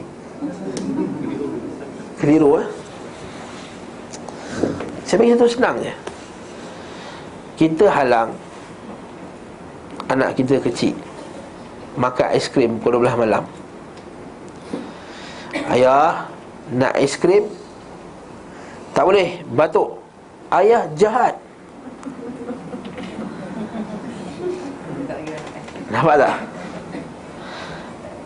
Anak tadi nampak jahat, tapi sebenarnya perbuatan tu baik tak? Baik. Maksudnya walaupun benda tu jahat pada kita, setiap perbuatan Allah Ta'ala bumi ni semuanya kebaikan sahaja. Bukan pada perbuatan tu sendiri, mungkin kebaikannya pada tempat yang lain. Ada hikmah yang besar. Contohnya dengan ada tsunami, memang buruk, juta-juta orang mati meninggal. Tapi pada perbuatan Allah menjadikan tsunami itu, kita kata Allah Ta'ala buat benda yang jahat. Pada setiap perbuatan Allah semuanya baik. Sebab tu kata wal khairu kulluhu biyadik, baik semua adalah padamu ya Allah, wasyarru laisa ilaik, kejahatan tak disandarkan kepada kamu ya Allah. Kau tak faham, kena masuk ke akidah. Oleh kerana itu Allah Ta'ala, namun Allah Ta'ala sebagai pencipta seluruh kebaikan dan keburukan. Kena faham, Allah Ta'ala pencipta kebaikan dan keburukan. Keburukan hanya terdapat di dalam sebahagian ciptaannya dan bukan di dalam penciptaan dan perbuatannya. Oleh kerana itu Allah Ta'ala membersihkan dirinya dari seluruh kezaliman yang ada pada hakikatnya adalah meletakkan sesuatu tidak pada tempatnya. Maksud zalim itu meletakkan sesuatu bukan pada tempatnya. Mungkin Allah Ta'ala telah menjadikan apa yang berlaku di Palestin apa semua ni sebagai satu bentuk, ada hikmah yang besar di sebaliknya, hikmah terbaliknya, di belakangnya, walaupun kita tak redha dengan perbuatan tersebut. Maka Allah tidak meletakkan sesuatu kecuali pada tempat yang sesuatu dengannya, dan itu seluruhnya adalah baik. Sedangkan keburukan itu adalah meletakkan sesuatu bukan pada tempatnya. Apabila telah diletakkan pada tempatnya, maka tidak dianggap sebagai keburukan. Maksudnya patutlah orang Islam kena, contohnya sebab orang Islam tak bersatu, sebab orang Islam tak, maksudnya Allah Ta'ala tak zalim lah. Allah Ta'ala tak buat benda yang tak betul lah. Betul lah, sebab kita lemah, sebab kita tak beriman kepada Allah, tak ikut sunnah Nabi, cinta dunia, maka kita telah dihinakan oleh Allah. Maka apa yang Allah Ta'ala kena kat kita tu ialah adil lah. Adil daripada kita yang tak ikut sunnah Nabi. Walaupun kita anggap benda tu jahat, kita terkena perbuatan, tapi perbuatan Allah benda tersebut adalah adil. Apabila telah diletakkan pada tempatnya, maka tidak dianggap sebagai keburukan. Maka ketahuilah bahawa sesungguhnya keburukan itu tidak dikembalikan kepadanya.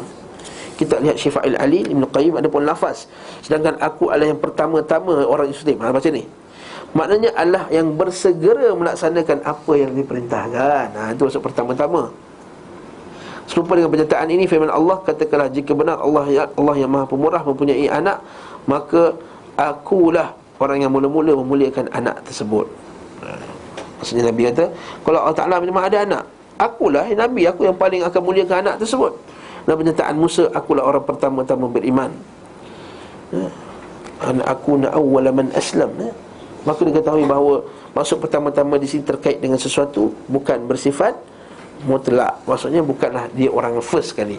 Maksud pertama tidak, dia orang yang bersegera. Okey, sambung. Faham makna dia dah?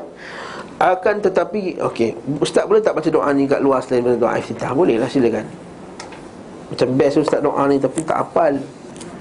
Takkan masa doa iftitah nak pegang kertas. Jadi boleh tak saya nak baca ni masa lepas tawaf ke, masa dekat lepas salat ke, lepas 4 rakaat nak baca doa ni, boleh lah. Doa lafaz Nabi SAW. Akan tetapi riwayat yang accurate daripada beliau SAW menyatakan bahawa doa ini diucapkan pada salatul lail, solat malam. Terkadang pula beliau SAW berkata, Allahumma rabba Jibril wa Mikail wa Israfil fatir samawati wal ard alimal ghaibi wa syahada anta tahkumu baina ibadik fi ma kanu fihi yakhtalifun ihdini lima ikhtalifa fihi min al-haqq bi'idhnik innaka tahdi man tasha'u ila siratin mustaqim. Ya Allah, wahai Rabb Jibril, Mikail, Israfil, pencipta langit dan bumi, yang maha mengetahui terhadap yang gaib dan yang nyata. Kenapa dikhususkan tiga ni? Itu kata para ulama, kenapa disebut malaikat Jibril? Sebab malaikat Jibril adalah kehidupan kepada jiwa, sebab dia bawa wahyu. Nama malaikat Mikail kerana dia bawa hujan, kehidupan kepada jasad. Dan kenapa Israfil? Kerana dia adalah peniup sangkakala, itulah pengakhiran kita. Itu disebut tiga tu, cantik. Engkau lah yang memutuskan di antara hamba-Mu apa yang mereka perselisihkan. Maksudnya kita ni apa berselisih, kita kena tunjuk patah balik kepada Allah SWT dan Rasulnya. Tunjukilah aku kebenaran dengan izin-Mu dalam hal-hal yang mereka perselisihkan. Dan dunia kita tak ada, kita nampak perselisihan, betul tak? Kita kena jadi confused. Lalu kita baca doa ni, ya Allah, dan aku tunjukkanlah aku mana jalan ni. Maka insya-Allah Ta'ala bagi kita petunjuk, kita tak confused dah. Kita tahu mana yang lebih tepat dengan petunjuk Nabi SAW. Sesungguhnya engkau maha memberi petunjuk terhadap orang yang engkau kehendaki kepada jalan yang lurus. Cantik doa dengan hurai, panjang sangat masanya, bukan makamnya di sini. Sesekali pula beliau SAW baca doa, Allahumma lakal hamdu anta nurus samawati wal ard wa man fihin.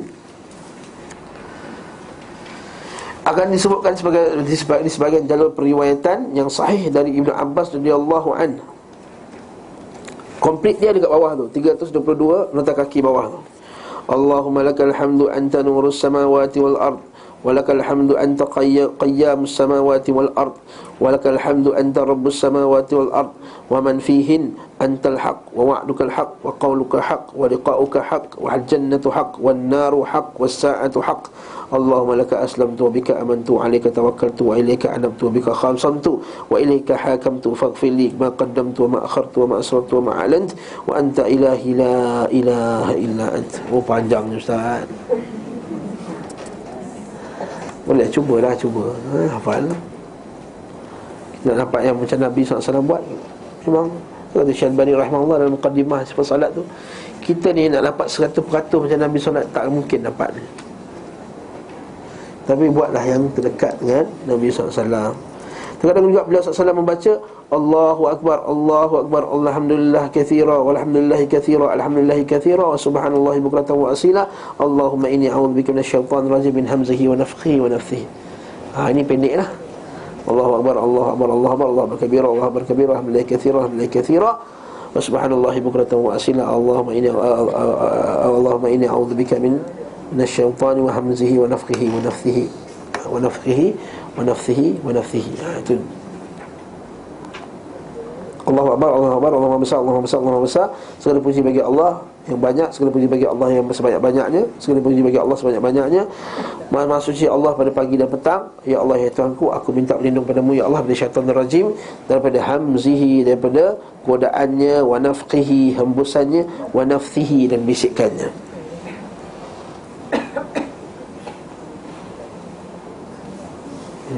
Kalau kita baca nota kaki 323 tu, apa kelebihannya? Nampak bawah sekali. Siapa yang mengucapkan kalimah begini dan begini? Seorang lelaki menjawab, aku wahai Rasulullah. Beliau SAW bersabda, aku kagum kepada kalimat-kalimat itu, dibukakan untuknya pintu-pintu langit. Masya Allah. Dan terkadang beliau SAW membaca Allahu Akbar, tasbih Allahu Akbar, kemudian subhanallah Allah 10 kali, Allah alhamdulillah 10 kali, la ilaha illallah 10 kali, astaghfirullah 10 kali, Allahumma ighfirli wahdini warzuqni wa'afini. Lalu baca Allahumma inni a'udzubika min dhiqil maqam yaumil qiyamah. Nak aku minta lindung daripada sempitnya kehidupan di hari kiamat kelak. Semua jadi iftitah di atas telah dinukil melalui jalur yang sahih. Dinukil pula bahawa Rasulullah SAW biasa memulai salat dengan ni salat biasa dia buat macam ni. Subhanakallahumma bihamdik wa tabarakasmuk wa ta'ala jadduk wa la ilaha ghairuk. Ini yang kebanyakannya Nabi buat dalam salat fardu.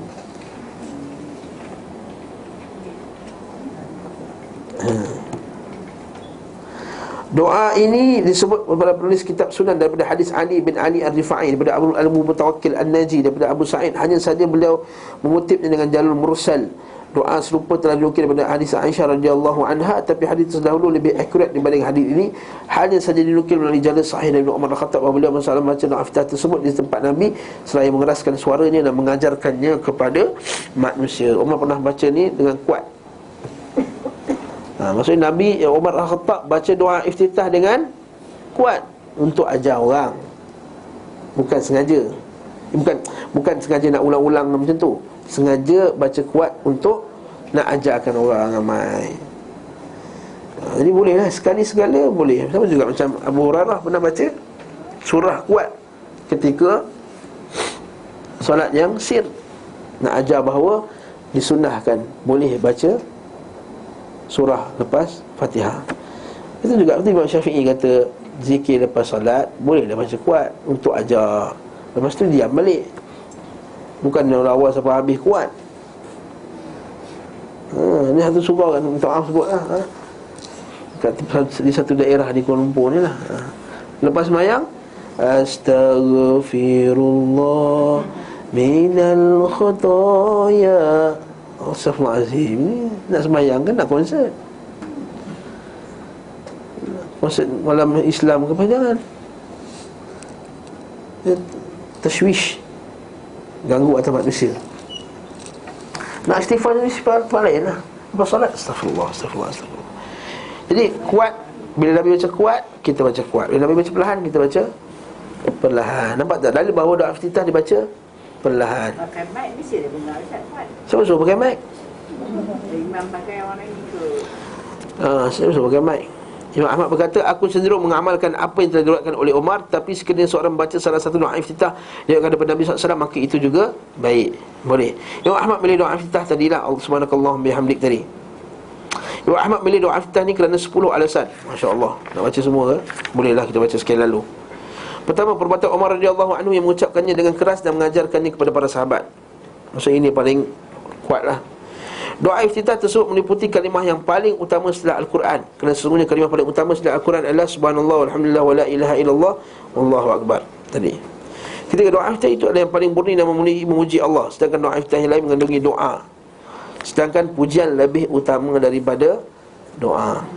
Oleh kerana itu surah Al-Ikhlas setara dengan sepertiga Al-Quran. Sedang surah tersebut paling murni dalam memuji dan menyanjung Allah yang Maha Pengasih, Maha Berkah, Maha Tinggi. Atas dasar ini maka kalimah subhanallah walhamdulillah wa la ilaha illallah wallahu akbar adalah kalimah yang paling utama setelah Al-Quran. Konsekuensinya doa iftitah yang mengandungi kalimah-kalimah itu tentu saja lebih utama daripada yang lain. Ini ijtihad dia lah. Ijtihad dia lah, macam mana dia nak pilih pendapat mana lagi kuat. Keempat, doa-doa iftitah yang lain pada umumnya diucapkan pada solat lail, pada waktu solat sunat. Sedangkan doa iftitah ini subhanakallah bihamdik tadi, wa tabarakasmuk wa ta'ala jadduk wa la ilaha ghairuk tadi, diucapkan ketika solat fardu. Kelima, doa iftitah ini merangkumi pujian atas Rabb yang Maha Suci, mengandungi berita tentang sifat-sifatnya yang sempurna dan sifat-sifatnya Maha Agung. Sedangkan doa iftitah wajjahtu wajhiyah tadi adalah berita tentang ubudiyah, penghambaan kan. Jadi macam wajah tu semua, aku mengiktiraf dosa aku ya Allah, apa segala dosaku, tunjukkanlah kepada aku akhlak yang baik, jauhkanlah aku akhlak yang buruk. Itu tadi. Keenam, orang bila doa iftitah, aku perhadapkan wajahku wajhatu wajhiyah, umum tidak membacanya secara lengkap. Ini kata Ibn Qayyim. Kita potong separuh kan, kita ambil separuh, kita gabung, kita potong separuh, kita gabung. Allahu akbar kabira walhamdulillahi katsira wa subhanallahi bukratan wa asila. Satu doa. Itu kita ambil pula wajjahtu wajhiya alladhi fatara samawati wal ardh hanifan musliman wa ma ana minal musyrikin. Inna salati wa nusuki wa mahyaya wa mamati lillahi la syarika lahu wa bidzalika umirtu wa ana minal muslimin. Potong, gabung. Itulah yang terjadi.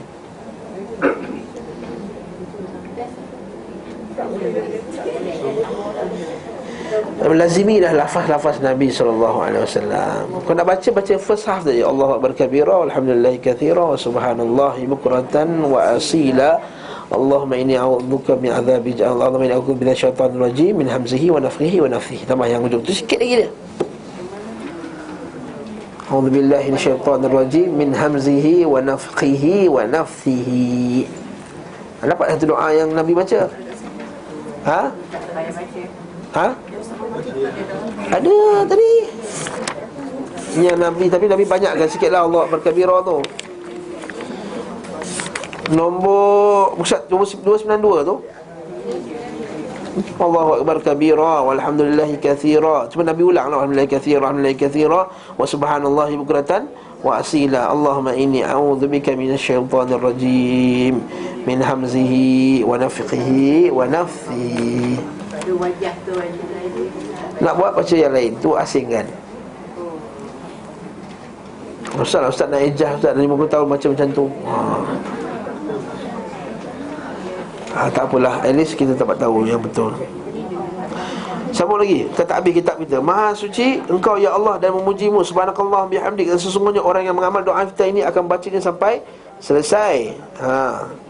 Yang baca wajah tu tadi tak baca sampai habis, tapi baca subhanakallah bihamdik tadi habis sebab pendek. Subhanakallah bihamdik wa tabarakasmuk wa ta'ala jadduk wa la ilaha ghairu. Habis. Setelah baca doa iftitah, beliau SAW mengucapkan a'udzubillahi minasyaitonirrajim.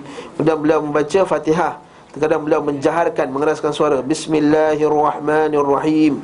Tapi beliau SAW membaca sersir tidak terdengar lebih banyak dibanding menjaharkannya.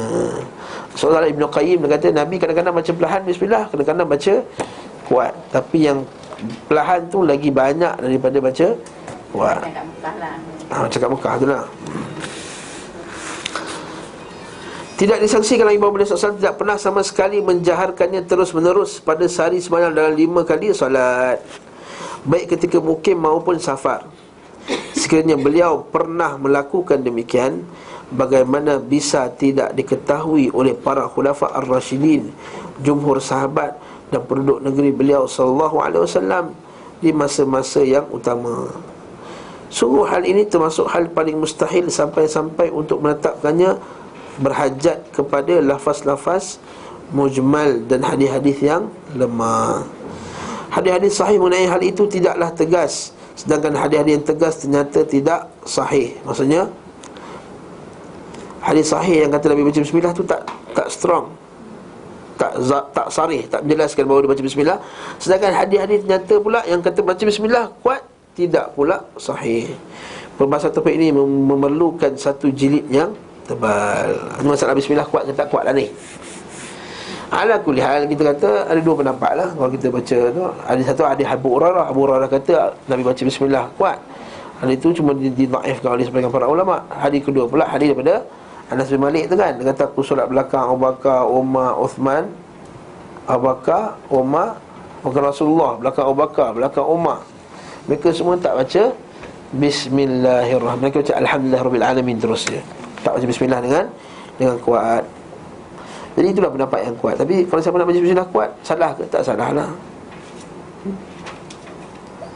Bacaan Nabi SAW dipanjangkan, tidak tergesa-gesa.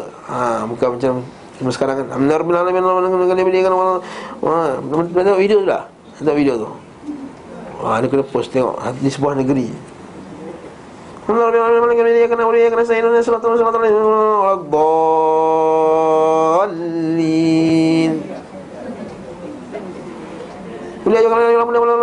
Lakum dinukum waliyadin. Ujung dia yang bunyi. Mana boleh tu. Tidak tergesa-gesa. Nabi baca satu-satu. Bismillahirrahmanirrahim. Alhamdulillahirabbil alamin. Berhenti di setiap ayat. Ini yang paling afdal. Kalau disambung sah juga solat dia, bukan tak salah apa. Petunjuk Nabi tu Nabi berhenti pada setiap ayat. Betul Ustaz. Alhamdulillahirabbil alamin arrahmanir rahim maliki yaumiddin iyyaka na'budu wa iyyaka nasta'in ihdinas siratal mustaqim siratal ladzina an'amta 'alaihim ghairil maghdubi 'alaihim waladdallin. Amin. Boleh. Sah juga, tapi tak tunjuk Nabi lah. Dan memanjangkan suaranya saat membaca ayat. Maksudnya bila panjang dia panjang, bila pendek dia pendek. Dia panjangkan Alhamdulillahi Rabbil Alamin. Panjangkan. Alhamdulillahi Rabbil Alamin Ar-Rahmanir Rahim Maliki Yaumiddin Iyyaka na'budu wa iyyaka nasta'in. Itu tak dia memanjangkan. Law addahul a'la sah. Apabila selesai baca Fatihah, Rasulullah mengucapkan amin. Macam mana dia ucap amin? Macam Yasin. Ucapan amin macam kita baca Yasin, amin. Masa kita kecil dulu, amin, Jumaat kan kacau orang.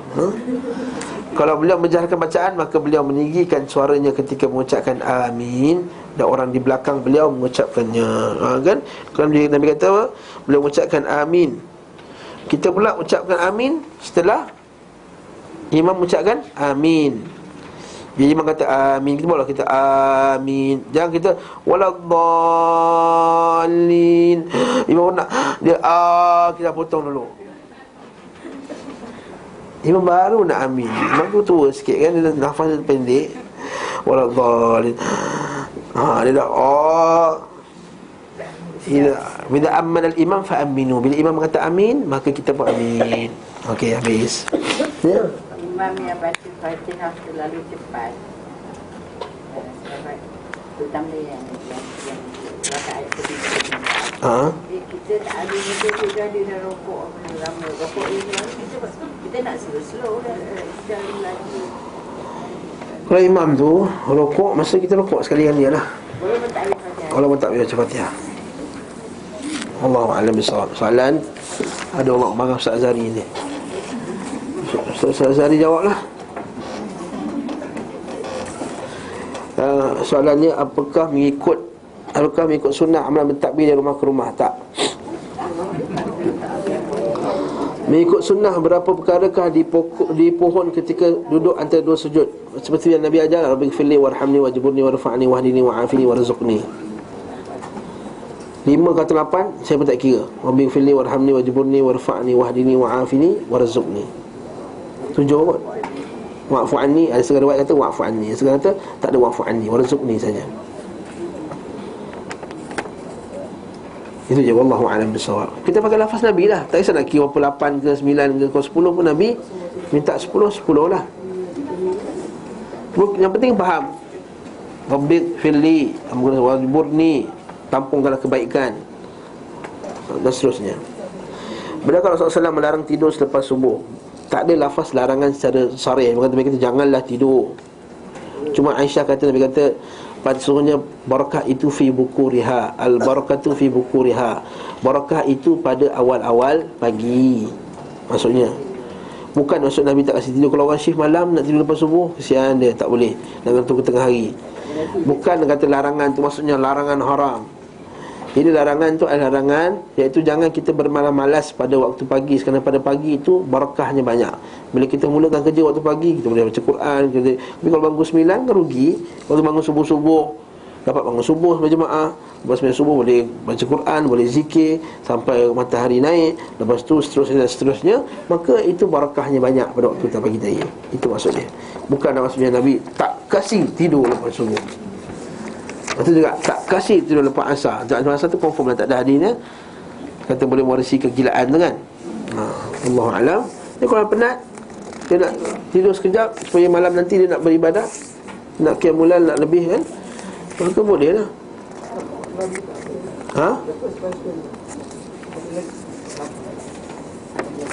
Ada lagi soalan. Apa pendapat mengatakan majlis tahlil bukan sunnah? Oleh itu bagaimana jika kita tidak terpaksa berada di majlis tersebut kerana dibuat di surau yang kita ditakdirkan? Masya Allah, ditakdirkan berada ketika itu. Kalau ditakdirkan berada di masjid ketika orang buat tahlil, sila takdirkan diri anda untuk keluar dari situ. Takdirkan juga diri anda untuk keluar. Yes, takdirkan keluarlah ke majlis tersebut. Lepas dah habis witir kan, ya Latifu ya Latif keluar kan, ya Latifu, kita bangunlah mi makan borek. Tak masalah. Tak ada siapa yang menghalang kita. Itu bukan wajib pun. Bukan kata berdosa ke tak. Ustaz nanti orang kata apa, apa Allah Ta'ala kata. Jangan fikir orang kata apa, apa Allah Ta'ala kata. Apa Allah Ta'ala kata. Tak nak minum ke telaga Nabi? Tak nak minum ke air telaga Nabi?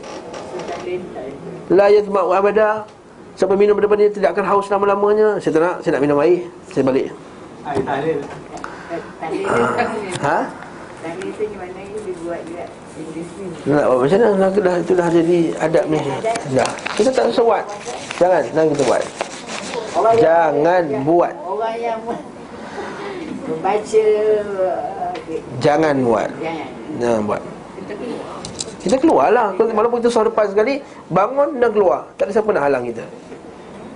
Orang kata. Apa Allah Ta'ala kata?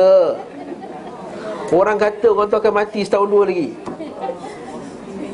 Tak maaf sebut orang tu akan mati. Bila-bila akan mati. Dan kita bukan nak ambil pahala daripada dia. Adakah kita nak buat perkara yang Allah Ta'ala murka dan nak cari redha manusia? Manil tamasa ridhan nas bisaqatillah. Saya mencari keredaan manusia dan kemurkaan Allah. Allah Ta'ala akan murka kat dia, asqatallah wa sakhatallahu alaih. Allah Ta'ala akan murka kat dia dan Allah Ta'ala akan jadikan manusia murka kat dia. Wallahu a'lam bissawab. Ini maksud habis tentang tahlil dia tadi. Bila tahlil dimulakan? Di mana tahlil? Bila tahlil dimulakan, Ustaz Azhari sudah jawab Ustaz Azhari. Tahlil baru lepas Nabi SAW wafat saja, lepas zaman para sahabat. Barakallahu. Tak ada tahlil, tak ada dalam sunnah Nabi SAW.